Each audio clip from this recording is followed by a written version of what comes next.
Hi everyone, welcome to my channel. Today is March 21st, 2021.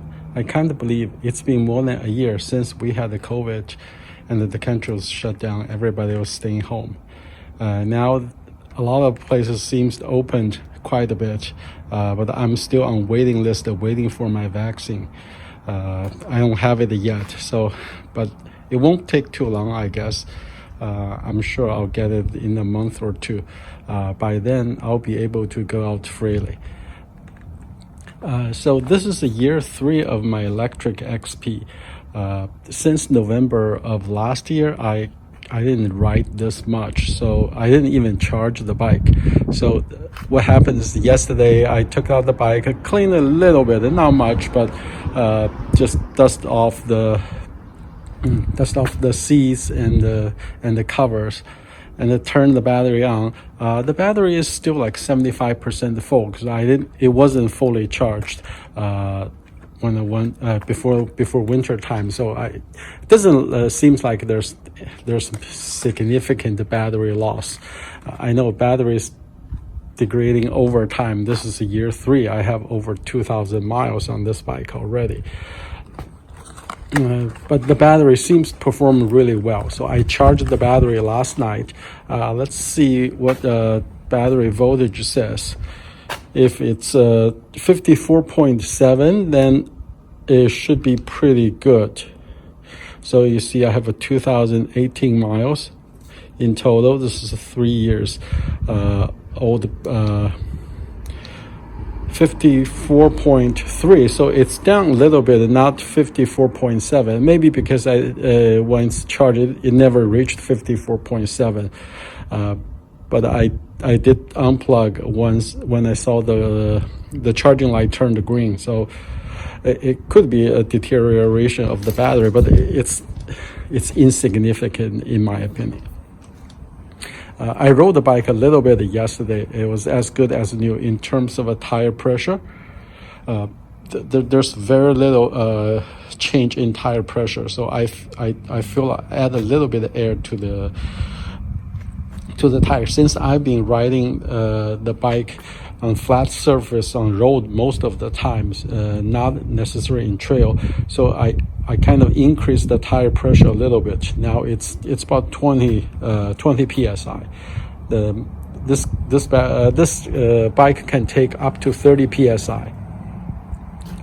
And if you ride in the trail, the best tire pressure is actually 15 to 20 psi, not too full. Otherwise, it will feel bumpy because this car has no cushion.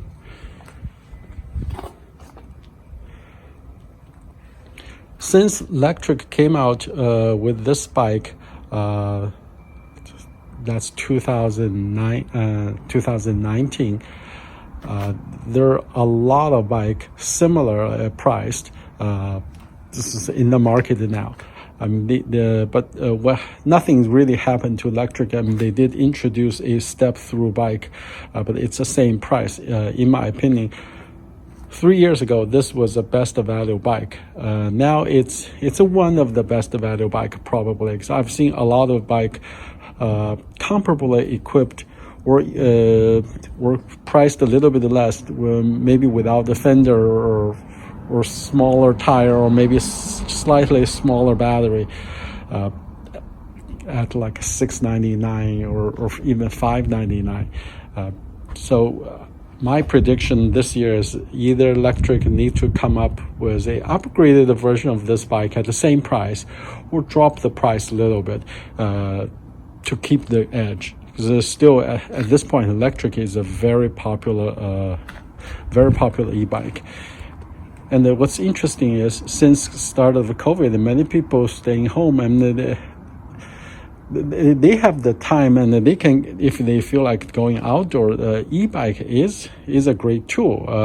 And what I heard is there's a lot of shortage of e-bike, even though there are many more e-bikes coming to the market. The demand still suppress supply. So that's interesting. So if you're thinking about getting an e-bike this year, try to get it early, because there could be a wait time in my opinion. And also it depends on what you get. There are also many high-end bikes I've seen.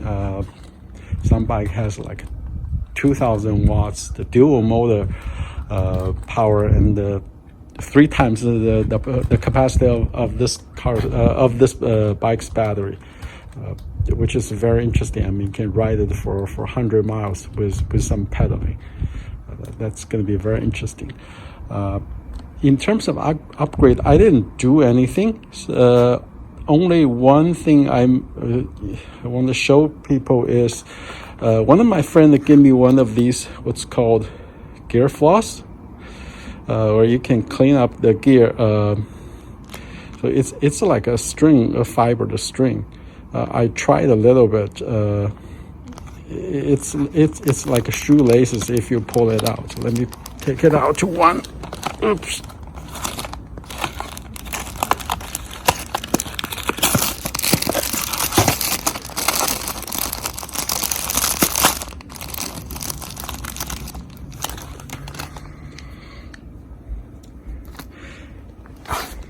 And they will go through the gear, and you just pull it back and forth, just like how you floss the teeth. It worked the same way. I tried a little bit. You can see it's slightly better, but not much. It will make a small difference, I guess. This thing is available at Amazon if you're interested. It's not really necessary things, in my opinion, because the bike this is a tough bike. If it's dirty, there's dirt, mud, or anything, you just use water hose, squirt the bike, and that's it. And let it dry, and you can ride it again. It's water resistant. So this is the start of year 3. I'll be riding more bike, and I'll have more videos upcoming. This just let everyone know I'm back. And today's a beautiful day. I'll give it a ride, go on the road and the trails, see what's going on. The spring is here, but it will be cold again in a couple weeks, I'm sure, because this is still March. This is New Jersey. We won't have the true warm weather until sometimes in May. Thanks for watching. I'll be back. Bye-bye.